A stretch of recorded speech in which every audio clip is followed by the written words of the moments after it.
Good evening, my lovelies, and welcome. I'm Lady Creepypasta. Do you have a fear of the dentist?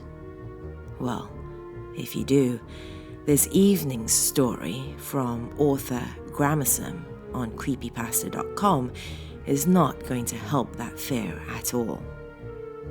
So come, lean in closer, and we'll begin.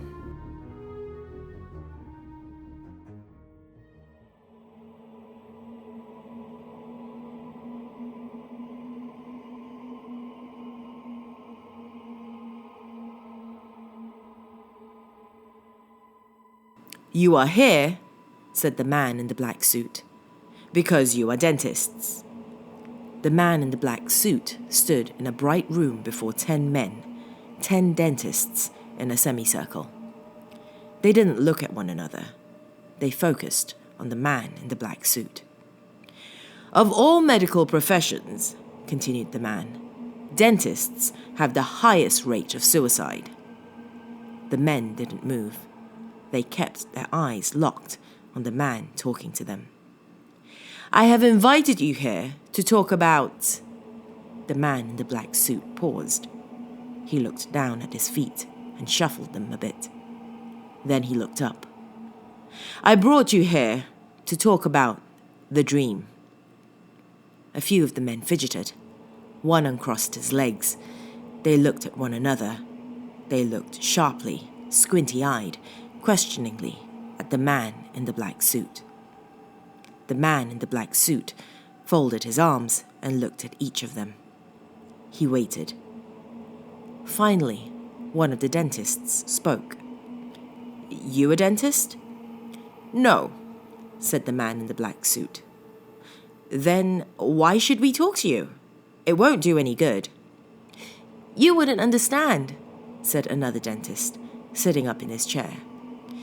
"You wouldn't understand unless you're a dentist," said another man.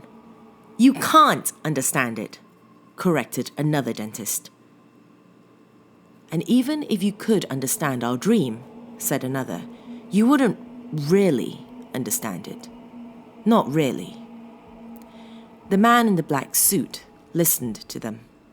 He nodded as they spoke. The dentists looked at him with scrutiny. The man shuffled a bit and cleared his throat. "Like I said, I brought you here to talk about the dream." He reached into his black suit and pulled out a bundle of envelopes. He opened one and showed it to the dentists in their seat. "Each of these envelopes contain $5,000 cash. You each get an envelope if you'll agree to tell me about the dream." "Why do you care?" asked a dentist. "Is that your money? You a pharmacist? You gonna give us a pill?" Some of the dentists snickered. "What's in it for you? Why should we..." "Regardless of my reasons," interrupted the man in the black suit, "I have a lot of money for each of you if you will tell me the dream." The dentists sat in silence. Then they spoke and said more or less the same thing. "You wouldn't understand. You couldn't understand. No, you couldn't understand." The room fell silent again. The man stayed standing in front of the dentists as they sat, arms folded in front of him. Finally, one of them spoke. "Heck," he said, getting to his feet. "I'll tell him." "It won't matter," said another dentist. "He won't get it. Nobody does unless you're a dentist, and he's already told us he's not." "So, what do we have to lose?" replied another one. "I'll tell him the dream, we'll get our cash, and we'll be on our way." Except for the few heads that nodded in agreement, the room stayed still. "So," said the willing one, "here's the dream." "Excuse me," interrupted the man in the black suit, putting up his hand. "Before you begin, I ask that this be recorded." The man in the black suit clapped his hands twice, loudly. A door opened from the back corner of the room, and an old woman entered, pushing some sort of typewriter on a chair with squeaky wheels. "This is Miss Crumb," smiled the man as the woman approached. "She is a record keeper," he said. "That," said the man, pointing at the machine on the chair, "is a stenograph. Miss Crumb will take notes." The old woman slowly made her way to the front of the semicircle. The man in the black suit took the stenograph off the chair and Miss Crumb sat down. He placed the stenograph with its large blocky keys on her lap. She shifted a few times and got comfortable.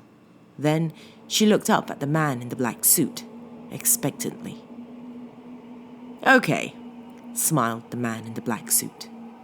"If you are all in agreement, let's begin." The willing dentist stood up. He cleared his throat. "This dream has to do with the amount of holes in a person's head," he began. One of the dentists sighed loudly, as if he'd heard the story 1,000 times. "He's not going to understand," he retorted. "Let him try," said another. The first dentist continued. "Every person has 7 holes in their head. 2 ear holes," he said, putting his index fingers into his ears. 2 eye holes, 2 nostrils, and a mouth," he said. 7. Miss Crumb started typing quietly away on her stenograph. "It's a horrible dream, really," he continued. "The dream deals with a type of weaving that goes in and out of these different holes, and it's always the same." The dentist lifted his hand and put his thumb and forefinger together as if he were pinching something. "I'm standing over a patient with a needle and a piece of thread. I have an overwhelming need to... The man squinted up his face like he didn't want to say the next part, but he did. "I have an overwhelming urge to weave that needle and that thread through those 7 holes. I put the end of it in an ear, and it must come out of another hole, say, the mouth.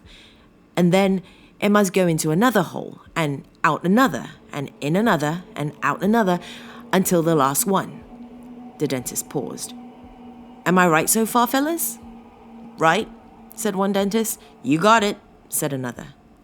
"But," the man continued, "because there are 7 holes in the head, 2 ears, 2 eyes, 2 nostrils, 1 mouth, the needle and thread always end up on the inside, in the head. It's in and out, in and out, in and out, and in." "And that's a problem?" asked the man in the suit. "See," someone said, "he doesn't get it." "It's a huge problem," continued the dentist. "There is something in the dream, an aura or an entity, a compulsion, call it what you want, that mandates what goes in must come out. So there I am, bent over some man, sewing a thread through him like he's a stuffed turkey." He scrunched up his face again, like he knew he'd said something distasteful. "It's hard to capture in words," one of the other dentists interrupted. "But the dream is very clear, and there is a very real sense of some sort of urgency. I take that needle and that thread, and I must go in through one of the holes in the head and out through another, until they're all used. And every time," he continued, gritting his teeth, "that dang needle ends up on the inside. So I pull it out, and the patient is screaming, and I start again, and I'm up to my elbows in blood, and..." "You can imagine," another dentist interrupted. "It's horrific. It's absolutely horrific," said another. "It's exhausting," said another. "Completely exhausting." "And of course, it makes perfect sense when we're awake," said another, "that the needle and thread will always end up on the inside of the skull. But we do it over and over and over because it's a dream, going in and out, in and out, in and out, and in. The patient screams and you gotta pull the needle and thread out, and you're up to your elbows in screaming and blood. And because it's a dream, You just start again, and again, and again. What goes in must come out, whispered one of the dentists. In and out, in and out, in and out, and in, said another. The man in the black suit listened intently, nodding. Miss Crumb sat silently, recording every word. Then, said another dentist, we wake up after a full night of needling and threading and go to work, and there is a patient in the chair, and the only thing on our minds is that dream, and after a while, it is pretty dang hard to determine what is a dream and what isn't. It's why we drill so hard sometimes, said another.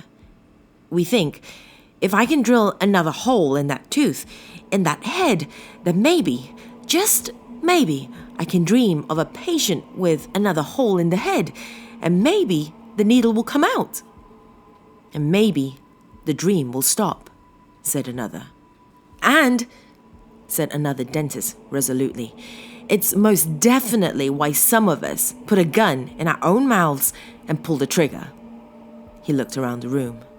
Nobody looked at him as he finished. It's a bad thing to say, but that hole in our own head is the only sure way to end a dream. The man in the black suit listened. The room fell quiet. Then we can sleep, said one. Yes, someone exhaled. Sleep. That's the story, said one of the dentists. He looked at the man in the black suit. We just want to sleep. At this point, the man in the black suit got up from his chair and approached Miss Crumb, who had been recording every word on the stenograph. He stood directly behind her, so the two of them faced the semicircle of dentists. He placed his hands on her shoulders. She stopped typing. I would like all of you to come forward and stand around Miss Crumb, said the man in the black suit. Go ahead, come forward. The dentists got up. They approached Miss Crumb and the man in the black suit. He looked down onto the top of her head and said, Miss Crumb, I want you to show these people your unique characteristic. Miss Crumb slowly lifted her chin and tilted her head back until she locked eyes with the man standing above her. He gently placed his hands around the bottom of her chin and snugly cradled the top of her head with his forearms into his stomach. The man in the black suit looked up at one of the dentists. Come here, he said kindly. Come see.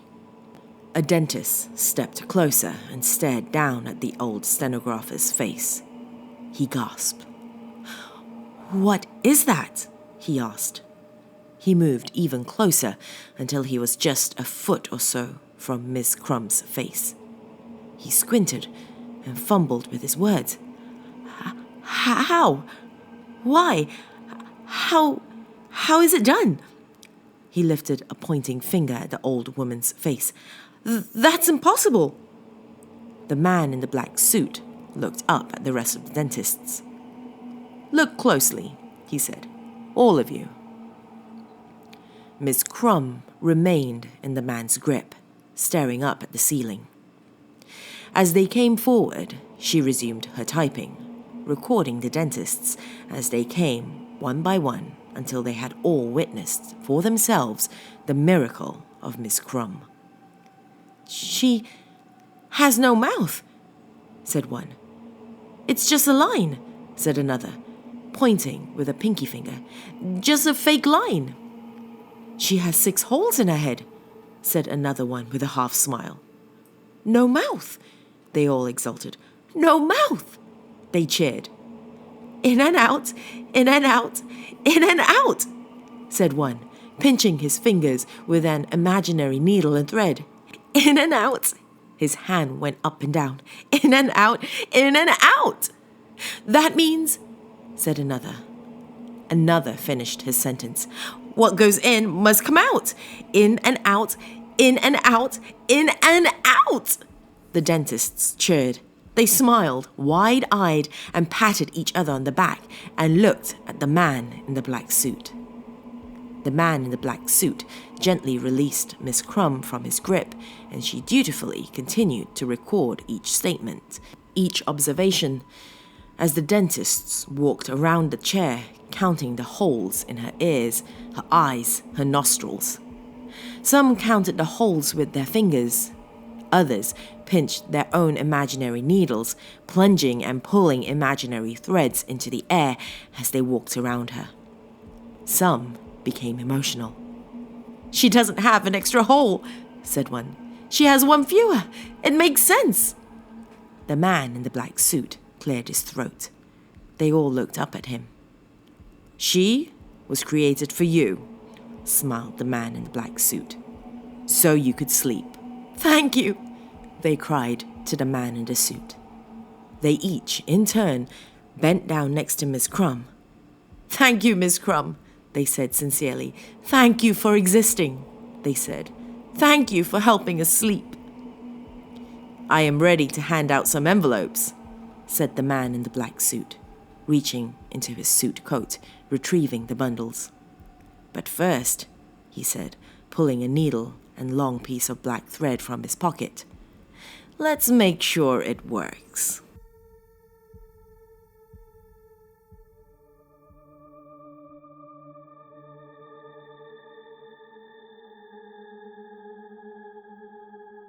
I quite liked that one.